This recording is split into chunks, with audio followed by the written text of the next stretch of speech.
Welcome back to the Author Entrepreneur Collective, the podcast where we bring you inspiring conversations with authors who are turning their message into this movement, impact, and income. I'm your host, Stacy Matson, author of Bucket List Living, Living Your Purpose, and owner of Bucket List Unlimited.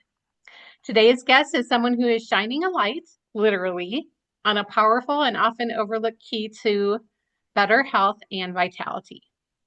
Lorraine Lawson is the author of How to Run Easy and is currently working on her upcoming book, Dancing in the Sunlight, a practical and science-backed guide to using sunlight to improve your health, energy, and longevity. Her work is centered around harnessing natural energy sources like light, nutrition, movement, sound, and heat to help people feel better, live longer, and thrive naturally. This is the first in what will be a powerful series designed to simplify wellness and make it accessible through easy, actionable practices. If you've ever felt overwhelmed by health advice or are looking for a more natural, grounded approach to improve your well-being, this conversation is going to open your eyes in a whole new way. Welcome, Lorraine. Let's dive in. Where did this all begin? Yes, I'm old enough to think of retirement, and I was sitting down wondering what else can I do when I am no longer teaching. I'm a full-time teacher. And one of the things was, oh, well, you have got some notes on your coaching you've done with your beginner runners. So why don't you just put that in a book? And so that's where it all started. Yeah. That's awesome. What inspired you to write How to Run Easy after coaching beginner runners for so many years?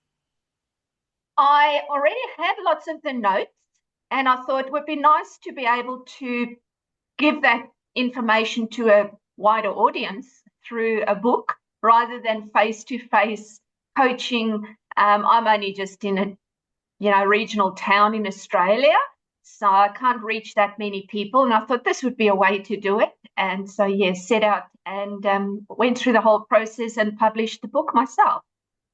That's awesome. I love self-published books because I think we can, it gives us more options. To be honest, it didn't actually ever occur to me that I would be going through a publisher. It was always going to just be me publishing my book. But I think all the authors that I had come across had always published their own books, and it wasn't that hard a process. And obviously, you don't have the audience as you would maybe with going through a publisher. But anyway, it's all good. Yeah, we can make our own audience, right? Was there a specific moment where you thought this needs to be a book? Yeah, people ask me that, and I have to admit, I am not one of those people that all my life I've went, oh, this book is in me and I've got to get it out. There's a lot of people say that, and they like have this, I don't know, this regret that they never have done this book, and then they start the book and they've never finished it. I never had any of that. I literally just decided this would be a good venture to keep me busy into retirement, learn new skills. I've had a lovely time. I've had such a good time learning all this another world out there of publishing and writing. English is my second language, so learning how to write properly has been great venture. Yeah. So I never really had this, I have to write this book. It was just a progression of steps. That's how I sort of run my life. I make a plan and then I execute it. That's awesome. What's your first language? Afrikaans. So I'm originally from South Africa, and my husband and I moved from South Africa to Australia in 1996. So I've been here longer than I have ever lived in Australia, in South Africa. So yeah, so we're Australian citizens and love where we live and enjoy. And so yes, Afrikaans is my first language, and still consider myself bilingual when I go over to South Africa to visit. I can speak Afrikaans with my family, but I've found that I just keep on forgetting the English words. And then I come back to Australia. I caught myself once in the staff room, in the kitchen in the staff room, talking to someone in Afrikaans. It was so weird. They're looking at me going, I don't understand what you're saying, mate. What are you doing? Yeah, anyway, sorry, a bit sidetracked. It was Hilarious. so You're funny. fine. So, yeah. Many people believe I'm not a runner. Why do you think that belief is so common, especially for women? Well, I think when it comes to running, it's one of those things that people will be driving in their car or even like just sitting in their lounge and looking out onto the road and seeing a group of runners go past and they go, oh, I wish I could do that. And a lot of the people that join our running club do that, do exactly that. They say, we've seen you running around the neighborhood for years, and we've decided finally decided we're going to join you. But I think people there's lots of reasons. They think they don't have the skill. They're too old. They're overweight. They don't have the self-confidence to step out of that comfort zone and do something new.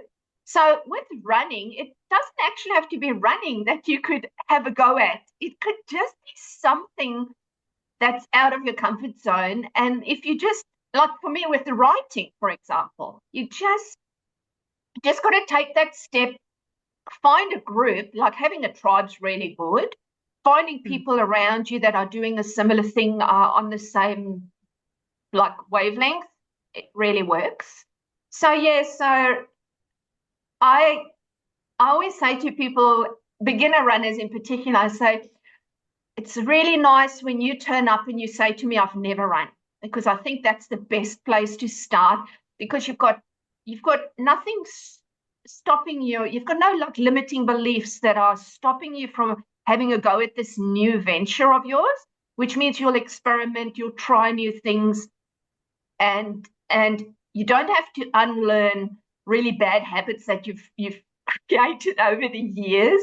So for beginner runners, I always encourage people to find a coach or to join a group, because they'll get the expertise of everyone in the group, not only the coach, but all the other people in the group. You talk about social stuff and what to wear. Like people go, oh, I don't have anything to wear. Yeah, it's not that hard, you know. Do I go out in the rain? So things like that, all these things that stop us, being in a group really makes a difference. So yeah. Yeah, I totally agree with that. I mean, I talk about that in my book too, about stepping outside your comfort zone and doing things maybe even before you're ready, as long as like if you once you make that choice, just do it, right? Like, and there's all these groups out there like meetups or Facebook groups or whatever, and there's almost something for everyone, right? Correct. So, yeah. Yeah, I love the title of your book. I think it's so enticing to get into it, and just like you say, just gotta step out and do it. Um, Whether you end up being successful or not is really, in the end, not that relevant. Right. Yeah, Yeah, just try it.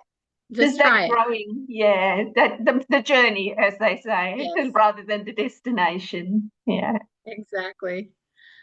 What makes your approach different than others? Um, I was surprised that I didn't realize this at the time, because for me the running the beginner runner coaching was just a need I saw in our local community, that there wasn't anyone offering this. Now this goes back many years. We now have lots of different groups within our town, and people are getting support all over the place. But back when I got started, oh, it must be about 15 years ago now. Um, the interesting thing was that I thought, oh, I want to teach people how to run safely, build up slowly, not get injured, all of those sorts of things that people might be concerned about. But in the end, it was actually not the running that was important to the people. It was the social connection. when I started, that did not even occur to me that people would want a safe place to meet and be together. And that community that we built was just phenomenal. The people, the support was so good, and people became lifelong friends. Like, people are still friends now that I've known since 15 years ago when we got started. Those people are still friends now. And so it's that support structure you build around people around you. And in this current book I'm busy writing, there's about 5 things that's really important, like 5 pillars for life. I'm sure everyone's got their 5, right? And for me, it used to always be, nutrition and exercise. Seriously, number 1, number 2, you've got to get those things right. And to be honest, I'm now actually putting social connection above both of those. I think being in a safe environment where people are supporting each other is what humans really strive to have that. So so when I started the running group, it was always, I'll teach you to run. But in the end, it was, now you have a safe place where you can meet others and be supported. Mm-hmm. Yeah, and I was in a running group back when I could run. And to me, it was like also like to push yourself farther because other people are there. You know what I Yeah. mean? Like for me, like if I go to the gym or something, I'll lift weights or whatever, but I'm not gonna push myself as much as I would if I was in a group or had a trainer. You know what I mean? So that helps too. Yeah, that's really true. Is that accountability thing where you turn up, if you're on your own and you go, I've got a training program, I'm going to go out today for a 5K run. You just go, I don't feel like it, it's a bit rainy, or it's too sunny, or it's like, you can always find an excuse. But if there's a group waiting for you, well, trust me, you're going to be going there and you're going to be doing it. And again, it doesn't have to be running. You can insert anything in there. A book club, a Bible study, a walking group. There's lots of walking groups that meet that need. Yeah. Yeah, I have a hiking group that we hike when it's not hot here. So it's gotten hot here early this year. Yeah, I'm going to be hiking the Camino Trail in September next year, so that's 2027. And so yes, I'm sort of edging into doing some extended hikes and things. I'm starting already to walk to and from work. It's not very far, but getting Hey, busy. that's a start, right? Yeah. And that's a definitely a bucket list item. So that's Ah, yeah. awesome. Yes, yes. One of your key ideas is to go slow to go far. Can you unpack that for listeners? Yeah, I think if we're talking running, people are under the impression that I have to run fast and I have to run continuous. So a beginner runner will, like, their ultimate and only goal is seriously just, I need to run 5K non-stop. If they can achieve that goal, life has just, reached its pinnacle. And that's not good mindset, because there's a lot of things that cause you to get injuries. Number 1 is the shoes you wear. So you always have to have good quality shoes. But the other one is how fast you increase your speed as well as your distance, and you can't do both. So it's very difficult to get through to people that going fast is not something you do as a beginner runner. Just moving is already a huge win. So you've got to actually override. You've got to override what your brain is telling you and do what your body needs. It's very different if you're already an experienced runner and you're doing like ultra. I'm an ultra runner, so I run big distances. So the mindset for an ultra runner will be, honestly, you've got another 100K to go, just move and get moving. You're not going, my knee hurts. And you override what your body's telling you. As an ultra runner, experienced runner, But as a beginner runner, it literally has to be the other way around. You've got to override what your brain is saying, which is, oh, you can do another kilometer, you can go a bit faster. And listen to what your body says, because the body, if you're coming from nowhere and you're just starting running, it takes weeks, months for your tendons and ligaments and things to be build up enough strength to carry you over distance. And people just go too fast too soon, and they do too much too quickly. They get very excited. They're running 5 days a week and they're going to the gym and they're swimming. And you go, oh my goodness, just slow down, slow down. And yeah, and if you can get that across, that just follow the simple program. In my book, the How to Run Easy book I wrote, I've got a 10-week program for beginners, and it just takes you real slow, walk 1 minute, run 1 minute. That's week 1. Do it 3 times, half an hour, finished. Okay, plus 10 minutes of warming up and cooling down. So really, there's only like 5 minutes of running in there. And if you do actually stick to the program, you'll find that you then have such a nice big base. I always call it like the triangle, where you've got the base, a really strong base.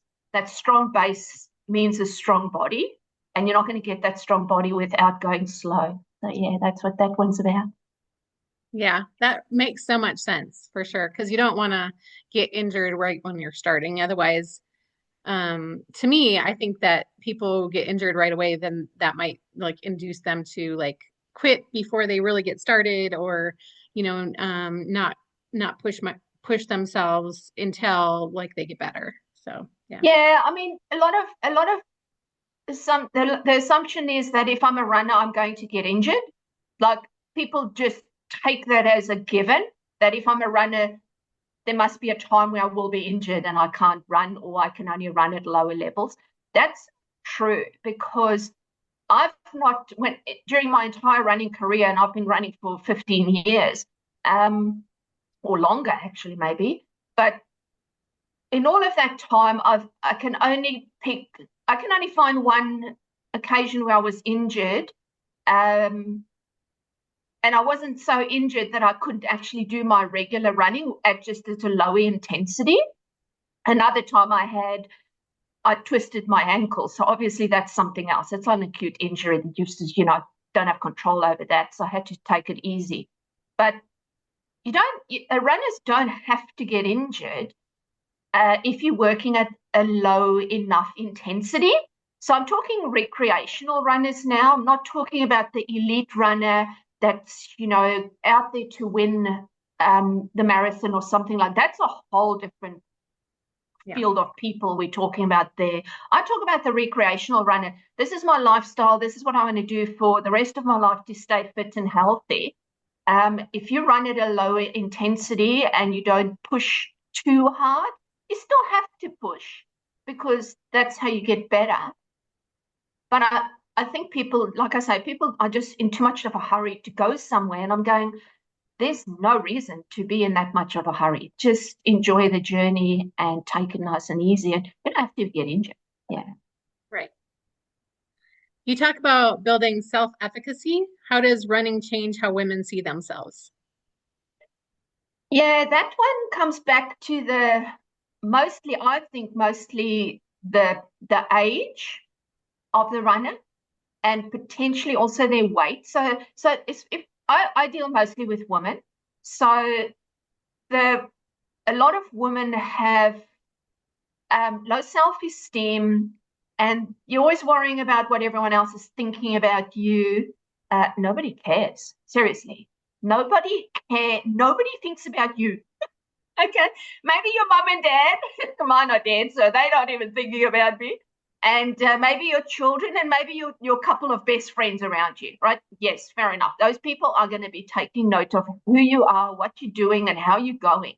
Nobody else cares. So if you sort of can get that, then going outside and having a go at something new, despite your age, doesn't matter how old I am, I can still have a go at doing something new.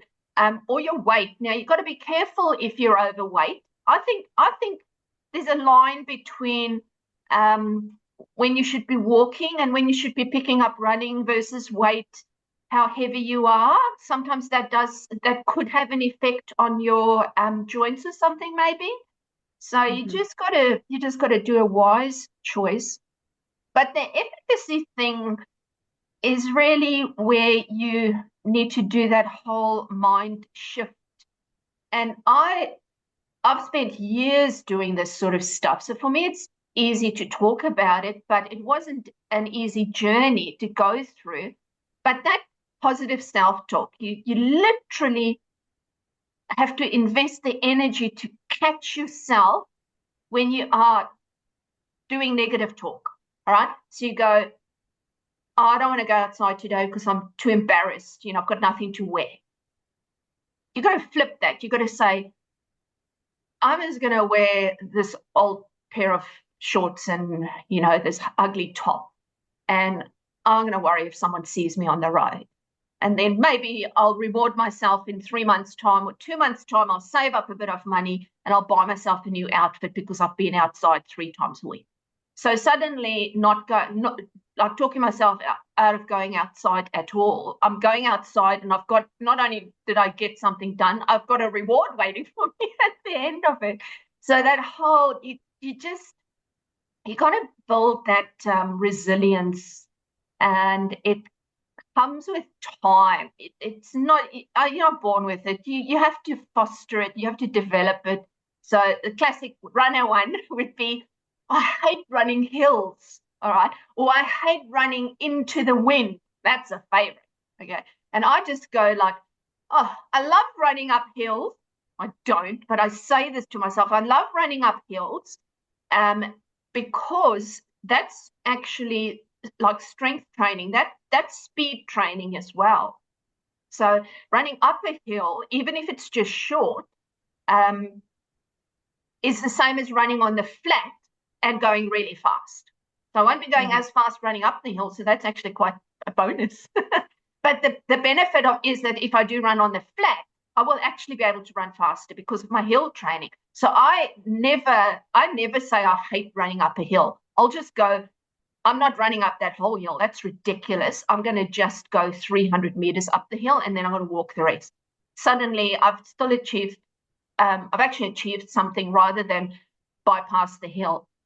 And the wind is the same. I love actually running into the wind. It does actually cool you down, because if you turn around and run the other way, especially if you live like where I am in a tropical area, if you turn around and run the other way, you suddenly discover just how hot it is without some wind in your face. Yeah. So Well, yeah, I love that you talk about mindset, because it's such an important part of like running and almost everything, right? So I just learned about mindset like this over this past year, and it's helped me so much, and I just wish that they would teach it in schools, because it would be so much easier. Our lives would be so much easier if we were taught it when we were young, right? That's right. Yeah, I've got, I'm a teacher. I teach high school science, and I have a little document, like just the PDF that I pull up and show my students, actually on quite a frequent basis for that exact thing. And it's got on the one side, it's got those negative beliefs and negative talk, and then it flips it and gives you the positive. And then one would be like, I can't do maths, for example. Okay. And then the flip side would be, I can't do maths yet. So just adding that one word completely changes everything. Like, yes, I can't do maths, but not yet. I'm learning. I'm going to get there and I will be able to do it. And just that simple reframe of that sentence actually allows the student to then get over a lot of hurdles that are blocking them. Yes. And I've got heaps of them for the kids. So I do use it, in my teaching. Oh, good. That's excellent. What's one moment you've seen your runners that always gives you goosebumps? Um, I don't know. There's so many. Probably for the beginner runners, that doesn't really give me goosebumps. It just makes me laugh. But for the beginner runners, when we do the face-to-face and it rains, they'll send you a text going, is the session on today? And you go, what? Yes, unless there's a cyclone and you can't drive to where we're starting from, then yes, we're running in the rain. And they just like cannot believe that you possibly would run in the rain. Like such a thing has never occurred to them. And then they turn up and it's raining and we go for our run and they go, oh, okay, yeah, that was fine. I can actually run in the rain. So that is always just one classic where you just see the joy in their face, like, oh, okay, wow, I can go outside and run at any time. I really enjoy that. So yeah. That's awesome. Yeah. I didn't especially like running in the rain or wind either, but yeah, you just do it, right? Just do it because it makes you a better runner and a better person. Yeah. And you're with So, other people. If you're with other people, it does make it a bit easier. So yes, for sure. So now we're going to kind of switch over to your new book, Dancing in the Sunlight. It moves into energy, light, and well-being. What sparked that idea? yeah, so that's a really interesting story because I love my genetics, right? If I could just do genetics, if I was clever enough to go and study genetics and be a geneticist, oh my goodness, that would be the world would just be so beautiful. So I really enjoy that. And I listen to a lot of podcasts on self-development and sort of alternative energy. I'm not really a very alternative person. I'm quite rigid in my thinking. I'm very scientific, black and white sort of person.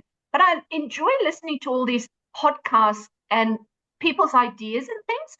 And I listened to this one podcast in particular, and this literally was what sparked the book. And the guy said, "Oh, 30% of your energy comes from food." And I went, what are you talking about?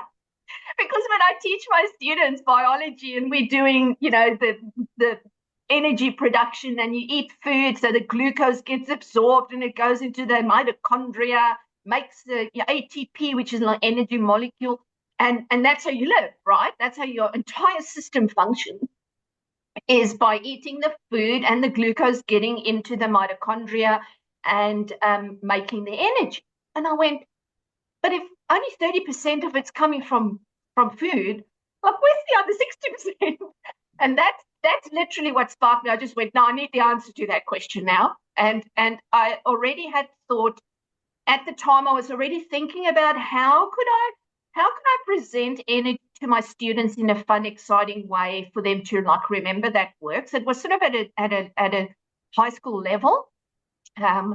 And so between those two things, then I went, no, I've got to research this, and that's where it started. Yeah.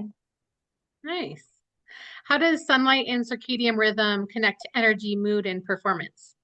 Yeah. So with the energy thing, um, I I realized that, of course, as humans, as we evolved over time, not only humans, like all living things, we rely so much on the sun. So the sun has to be captured, the energy from the sun has to be captured. And then, and traditionally, it was always, well, that energy is captured in the plant as glucose that I can then eat. And that's where that's where my energy is coming from. But since doing the research on my book, of course, and I mean, everyone knows about the circadian rhythm, right? That you have this 24-hour cycle that organisms live on, linked with the sun.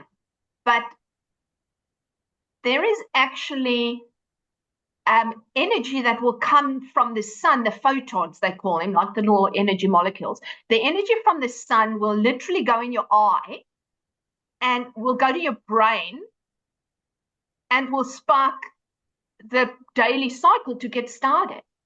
So, it's fascinating. Like just going outside for literally 10 minutes in the morning you don't have to get up at sunrise, right? That's nice if you're a morning person. Not everyone is. But if you can get outside as soon as you wake up, and get some sun in your eyes, and you've got to take your glasses off because lenses filter the sun. And you don't have to stare at the sun either. You just have to get natural light in your eyes. It will set that circadian rhythm. It will literally restart your clock for the day. And once that clock is set, there's a huge cascade of things that happen as a result of it. So there's many other clocks in your body, which I've always also discovered since I've been writing this book. Like you have a clock in your digestive system that runs not necessarily directly on sunlight, but it's influenced by the sunlight. So all the hormones getting activated at the right time, even melatonin, which is the one that you need for sleep, that is you need morning sun, serotonin, in order for melatonin to work at night. So that I just found all of that so amazing, that this cascade of events is literally set in the morning and put 10 minutes outside. I mean, how easy is that to get outside in the morning? Just go feed your dog, take your dog for a walk. That's even better. If you can get a bit of exercise while you're getting your sun. So I do that in the morning. So leave my glasses at home. I'll take my little dog, little Ruby is so cute. I'll take him literally for a walk around the block. And then I'll go, done for the day, set up, ready to go. Yeah. That's awesome. And this is such good information because I do that too. I walk my dogs in the morning. So I'm setting my circadian rhythm Yes, for the day, you right? are. That's great stuff. Yeah, good work. Yeah, thanks. If running is movement energy, what role does light energy play in overall vitality? Yeah, so the thing I like about light energy and investigating how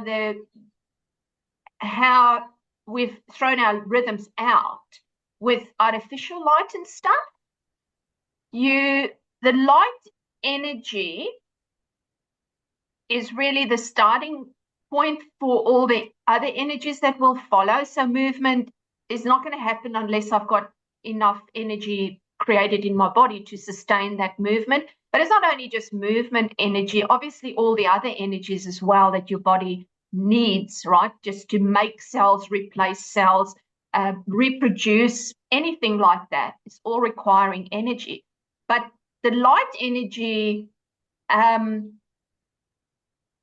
it works on a spectrum, and we cannot see the whole spectrum, yet our body will use quite a wide spectrum in terms of solar radiation. So we know the visible light, and I'm going to write a book on color because I just think that's so amazing. Color and sound and heat and all of those energies are how the human body uses that. Not that color's like an energy. Don't quite know how I'm going to fit that into the series yet, but we have this visible spectrum where we'll see colors, and that's part of what I said earlier, that you've got these molecules in your body that actually can tell that it's light, similar to what a plant would do for photosynthesis. So you can actually generate energy from the sun. They call it sort of like photosynthesis, but it's a little bit different. The photosynthesis molecule, I'm getting a bit sidetracked here, but the photosynthesis molecule that's in the plant, in the leaf, in the green part of the leaf, that same molecule is actually in your body as well. It does a different thing. That's the one in your eye that sets your rhythm. So it's a bit weird that you've got the same molecule and the one actually makes the energy and the other one sets your rhythm, your circadian rhythm. But okay, so with the solar radiation, why the sunlight is the solar radiation, because it's not only the visible light, there's light beyond those that you can't see that you use. So you've got high energy wavelengths. If you know how, they draw the wave, like, go up and down. If the waves are really close together, short wavelengths, that's high energy.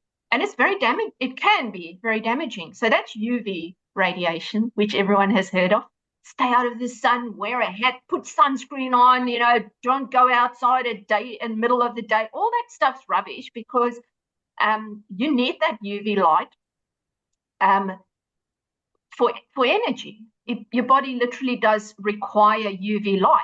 I mean, you've got to be safe about it.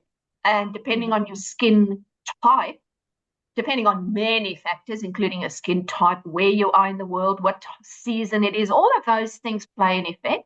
So you need the UV light.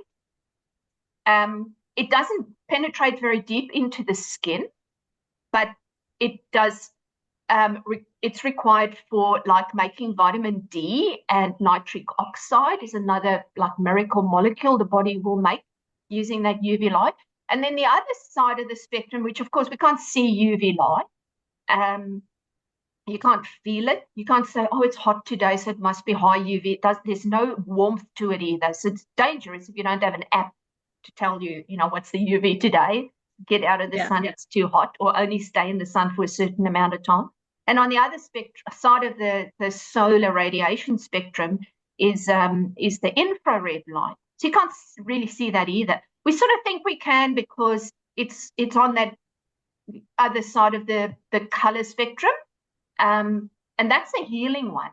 Now that infrared light, especially near infrared, the wavelengths are really long. So it's not as damaging, it's longer lasting, and it can go really deep. So literally the near red infra rays will go all the way deep into your body. And that's used for healing. So they've done a lot of studies on this, hundreds and hundreds of studies on it's called biophotomodulation, where you're using infrared light as healing. Yeah, so that's really interesting too. So yeah, so energy in terms of light, solar energy incorporates all three of those things. The visible light, of course, you bring in the artificial light, which is tricking our body to thinking that it's still daytime, which messes with our hormones because they don't know when to stop producing and when to start producing different things. Yeah. So, yeah, maybe that's why I can't sleep half the time. Yeah, I do a lot of like PDFs or little booklets on how to reset your circadian rhythm, or how to set up your sleep cave, like so it's nice and dark at night, how to do a digital sunset, which means at a certain time of the night you've really got to get this digital stuff away from your body so that it can get the message that it's dark. There's lots of things you can do about it. Yeah. I'm excited to check out your bigger framework, because you kind of touched on this already, that you're gonna write more books on these different things. Are you gonna do like what kind of system are you building with that?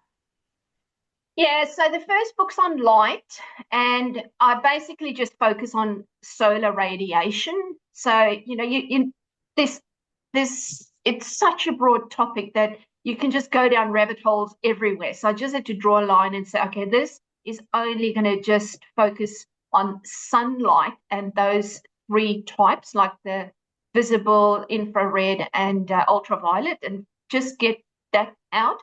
And then in the book, I've spread it into different chapters, and each chapter focuses on a particular topic. And I give you some activities that you can try, real simple stuff. Like, seriously, you don't need any equipment. Like, light is free. Pretty much all of this is probably why I'm never going to make any money out of selling any of these books, and because there's no quick fix in this. It's just everything's free. So that's oh goodness.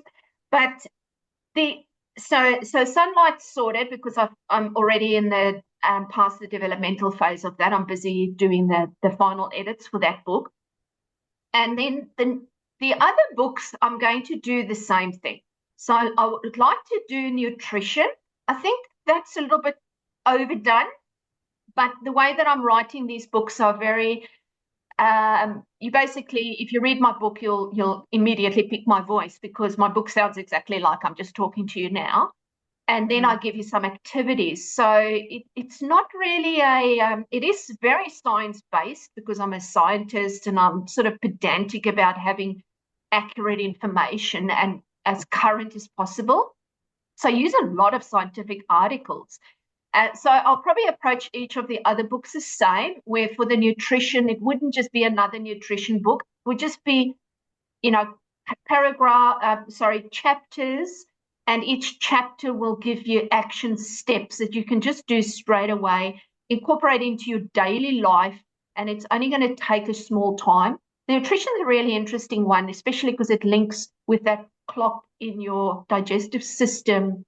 Lots of very interesting things about the timing of when you should eat, how much you should eat, but it's the timing, literally when do I do this, that makes a difference in the nutrition. And then I like the one on heat, because that's the healing, will be the healing one. The same with sound. Sound has huge healing capacity.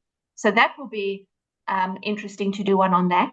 And then the movement, well, I've already done the How to Run Easy book, but that was more for a beginner runner.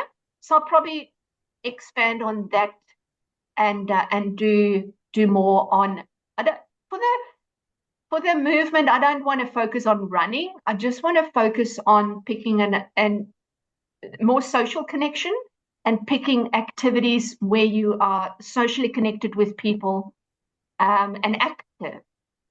So for the sunlight book, probably one of the things that stood out the most to me that brings everything into one is a community garden. I don't know if you've heard of those or know what that is. Oh, yeah. Mm-hmm. Yeah. Yeah. So to me, that is like, okay, you're making your own food. So that's pretty healthy. You're meeting up with your mates, so that's the social connection. You're out in the sun because that's where the garden is outside, and you're moving around because you're doing stuff, and so like everything in one. So if you don't have a community garden, start your own, because that's probably going to solve all your problems. Yeah. Well, it sounds like everything of that you're trying to teach in all these different books are all connected, right? So you could probably like create courses or do coaching based on that too. So Yes, that's right. Yeah. Haven't got that far yet. I'm deciding what I'll do. Like I said at the start, I'm doing this as a post teaching retirement project. And so I don't really know what I'm going to do when I retire, but I won't be. I mean, people, these days when someone says retire, they literally don't mean they're going to go sit on the couch or, go for a world tour and then sit on the couch the rest of their life. They invariably doing some voluntary work or even another job in a different area or something. So yeah, so my plan is to write the series as far as I can get before I head off to my Camino trip in September next year. And I then have a full year off. So 2028, I've got what I call a sabbatical. So I've just been working for, I'm on this, what's called a deferred salary scheme with my work. I work for 4 years. They take a chunk of my salary each fortnight, every 2 weeks. We get paid every 2 weeks. And so they take a chunk of money every 2 weeks and put that aside. And then in the fifth year, which for me is 2028, I get the whole year off and I get my salary every 2 weeks in my bank account. I just go, wow, that's amazing. I cannot believe how good a deal that is. And so in that year, I'm pretty much going to be practicing my retirement. And that's probably when I'll be setting up like a virtual book tour or something. I will be traveling around the world as well and around Australia, and decide where would I go from now in this year? How would I set myself up for my future if I don't return to teaching? I could return to teaching that after that year if I like, but at this stage I'm potentially thinking maybe I'll branch out into something else. Yeah. That's amazing. Sounds like a fun journey. So we're talking about a little bit about the author journey. We're just going to touch on a couple things. What suggestions do you have for people who want to be authors or use their expertise to turn into a book?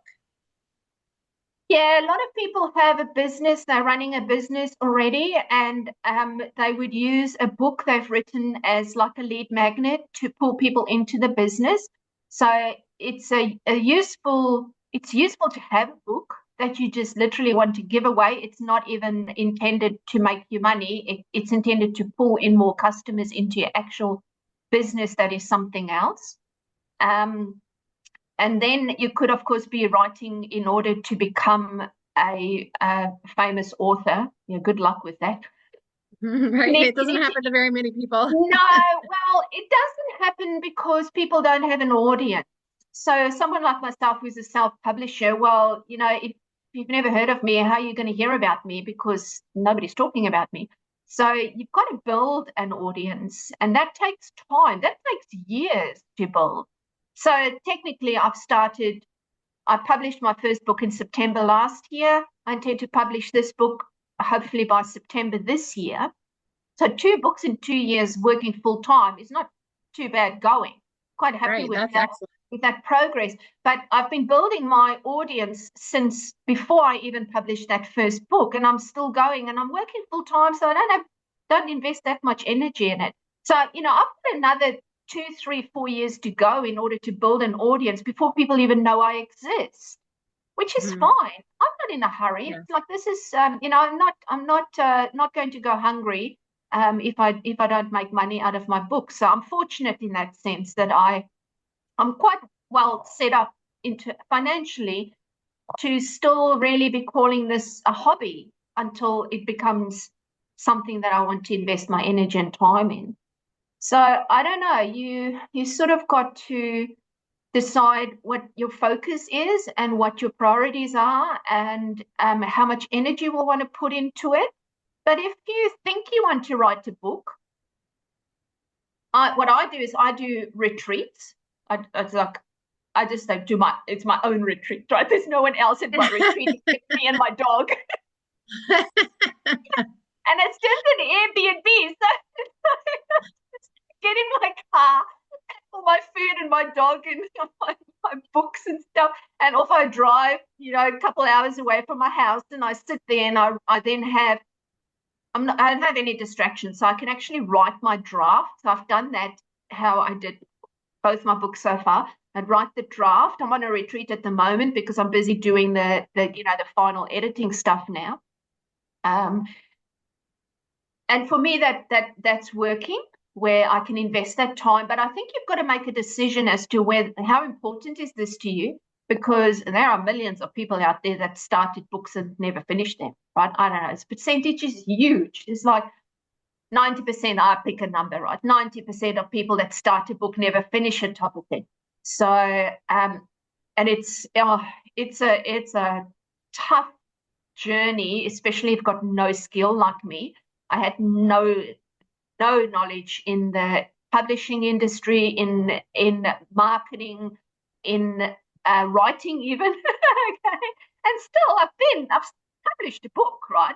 So it can be Mhm. done if you are willing to invest the time and the energy to produce a good product. Yeah. So, Yeah. That's awesome that you do your own retreats. Is that how you personally stay aligned when life gets busy or overwhelming? You just take a retreat and, yeah, focus? Yeah. I do. Yeah, I like I said, like you, I have done a fair amount of stuff on um, mindfulness, and that's a journey that never ends, and it's a because you've got to really catch yourself as you're thinking in order to change your thinking. You actually got to realize what you're thinking first. So that whole process took a while, but I'm at the stage now, and this has taken me a long time, right? But I'm at the stage now that I don't rely on my phone. I mean, my phone's sometimes I don't even know where my phone is, right? That's how little importance it has to me. Um, I use it for listening to audiobooks pretty much. But so things like I can stay in the zone and stay focused because I have no distractions. There's no notifications that come up. There's no bings. There's no noise. I don't I literally don't watch any news. At the moment, I'm keeping an eye on the news because we've got a cyclone in our region that's sort of developing. It's far north, but you've got to keep an eye on some things occasionally. My business doesn't require me to be on my phone or send emails at any time of the day because I just work at work, and at home I'm at home. Yeah, so I think it just depends where you are on your own journey as to how you can block your time. I've spent a lot of time on time blocking as well, where I can literally like sit down for 2 hours and not look up and just work. That Mhm. doesn't come, that you can't just do that, right? That starts by doing it for 20 minutes and then doing it for 30 minutes, 3 months later or something, where you build up over time. But at this stage, I'm at a place where I can just literally focus for big blocks of time. And that's not a long time. So everything takes time. And I mean, you need to read a lot of self-development books and listen to podcasts and talk to people and find out what they're doing, and then mimic what these people are suggesting. If it works, use it. If it doesn't, let it go, don't fuss. So yeah, takes time. Yeah, Yeah. I definitely agree in modeling like people that you want, like that are further along than you, that you want to become like them, to model what they do for Correct. sure. Yes. Yes. So that about wraps up the questions for Thank now. you. Is there anything that you want to add or tell to the listeners? I think that pretty much covers it. I said enough Awesome. for today. Yeah. Well, what about powerful and enlightening conversation? Thank you so much. Yeah. I love how Pleasure. you bring something as simple and accessible as running or sunlight to focus as a tool in transformation. Yeah. It's a reminder that sometimes the most powerful solutions for our health and vitality are the ones that have been available for us all along.